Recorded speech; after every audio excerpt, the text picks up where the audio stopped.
Friends, we have a huge global geological event going on.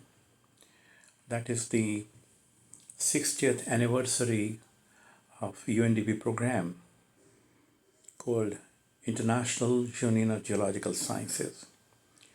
60th anniversary is happening at a huge global geoscientific function in Europe, in Spain.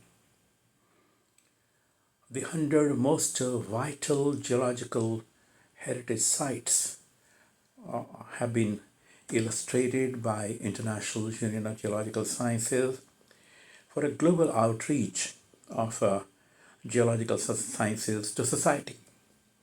I've been engaged with an outreach program of geosciences and environmental sciences to society for many years. In fact, we were initiated into it as students in Geology Department, Punjab University in the late 60s. But formally, I was asked by the late Dr. B.P. Radhakrishna and S.V. Srikanthya to do it on behalf of Geological Society of India, which we initiated in 2003 at Chandigarh. And later, I got the mandate from International Year of Planet Earth program to do it for 3 years. I initiated it in Cincinnati during my sabbatical there. So today is a great day for me. It's a great opportunity to use those 100 beautiful slides which are available on the IUGS PDF file. An old student helped me. I'm a IT illiterate geologist to convert those into PDF file, into JPEGs. And coming weekend, we intend engaging the society through Facebook Live group Social Substance and our YouTube page channel EarthTalks, engaging the school kids, parent-teacher associations, and all literate and semi-literate folks around the South Asia and the Indian diaspora, South Asian diaspora across USA, Canada, and Europe. We will do it in the Indian style of English, which is not understood by many, and also use Hindi and Punjabi to engage in this scientific outreach to society. This is in the same spirit in which the IUGS does it, and geosciences are global. Geosciences are not confined to any narrow national boundaries. In fact, I have appealed to International Union of Geological Sciences never again to use the political outlines in the map of the world. Let them put just the continents, if at all. Let them put a few major cities, because all capital cities will also, say, jumble up the outline map. It will also obliterate, avoid any small controversies at the borders between various nations, because not all borders are settled to mutual satisfaction of all the countries today, nor they were in the past, nor they will be in future. So if only like the geological map of the world has the geological map. We in India, we always taught our students geology from Afghanistan, Pakistan, Nepal, Burma, Tibet, and up to Burma.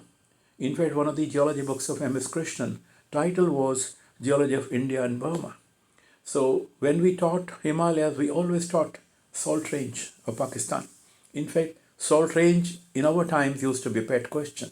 Later, it was replaced by the many other controversies, especially the Kroltal controversy, which was went on for 100 years.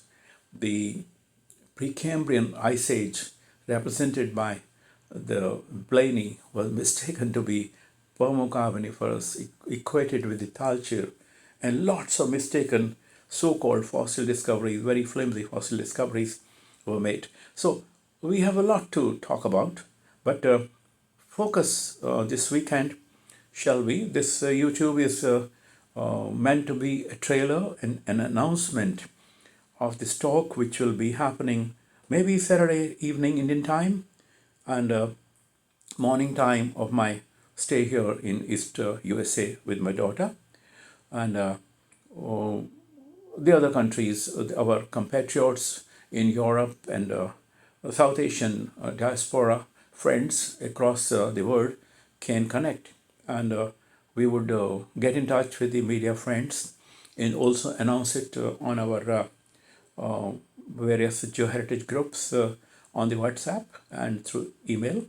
The request to friends is to get alerted, keep your Saturday or Sunday, whichever we'll announce it tomorrow, free for minimum 2 hours. Such interactions can go on. I will be using, I'm sure International Union of Geological Sciences will be very happy if an old man of geology, now retired and almost tired, is using the lovely pictures they have displayed on the IUGS folder, which is titled IUGS First 100 Geological Heritage Sites.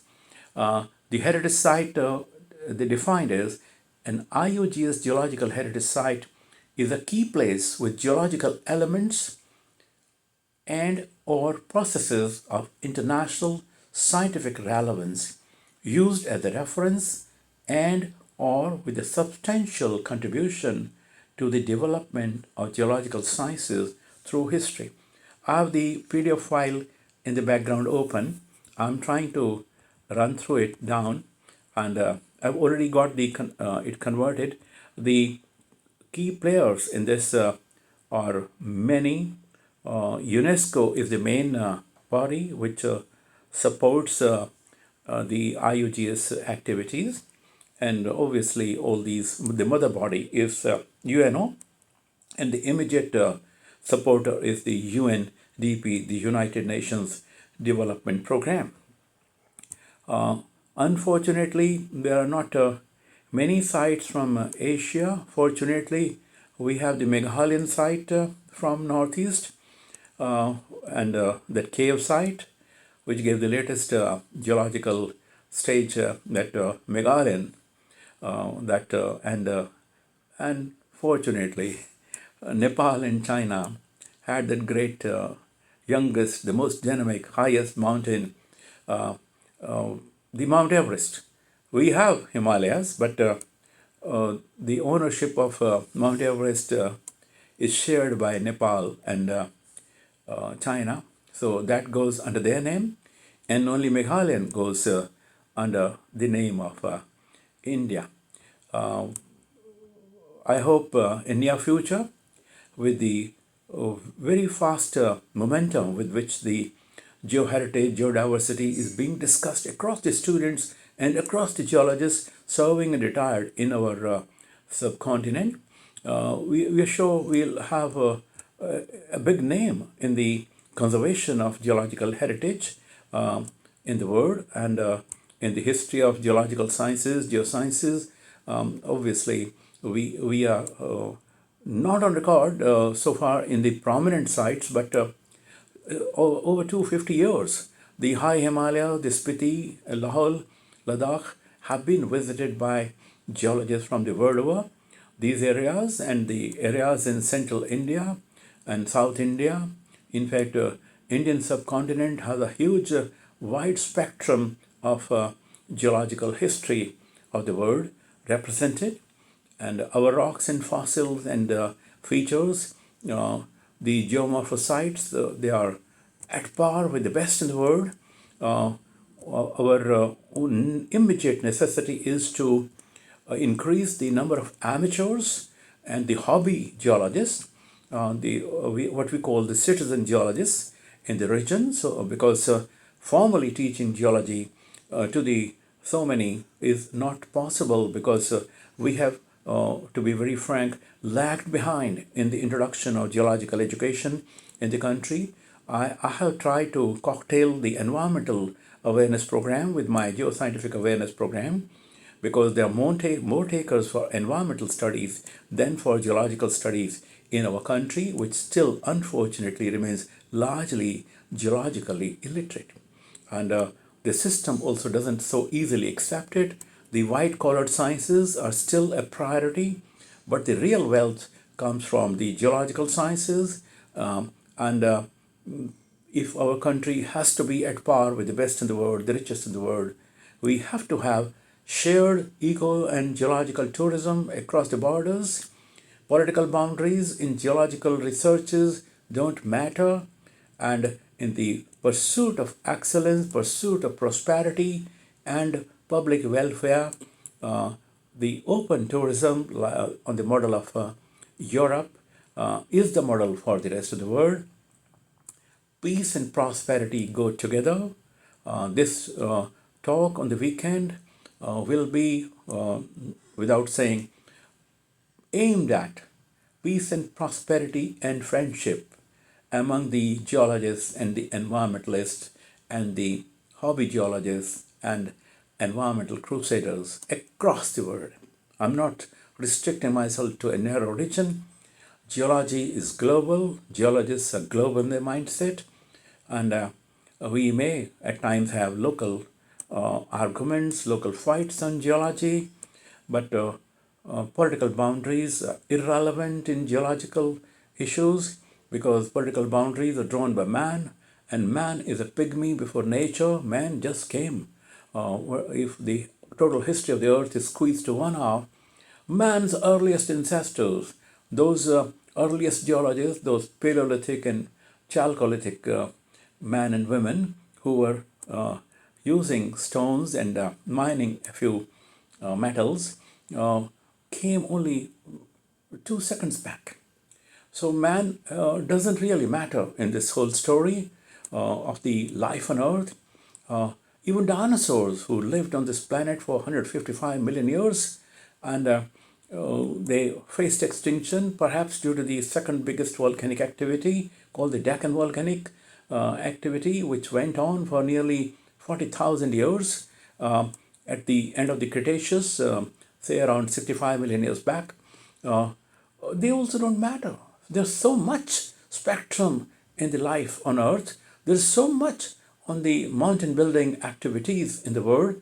There's so much beauty carved out by Mother Nature, the weathering processes, the rivers, and it's a feast of it, which is visible on this International Union of Geological Sciences poster, which I intend using as much as I could with the advance permission. I seek the permission from the International Union of Geological Sciences to use it for enjoyment and celebrating the 60th anniversary of International Union of Geological Sciences. All of us across the world are the foot soldiers of International Union of Geological Sciences. So let's look forward to this Saturday or Sunday evening time, maybe 6 o'clock Indian time, and the comparative proportionately plus or minus as we go east or west across the world. And this hopefully will initiate a real intimate acquaintance with the International Union of Geological Sciences. There's a great need to tell the world what great work is done by International Union of Geological Sciences and various UNDP programs called the International Geological Correlation Programs.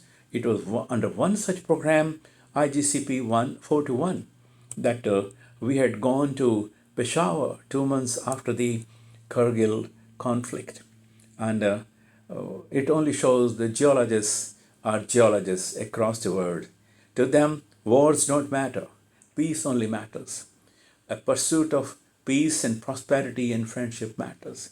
A pursuit of excellence in geosciences and conservation of geoheritage matters. So, looking forward to being with you this weekend, celebrating the 60th anniversary of International Union of Geological Sciences. Okay, bye-bye.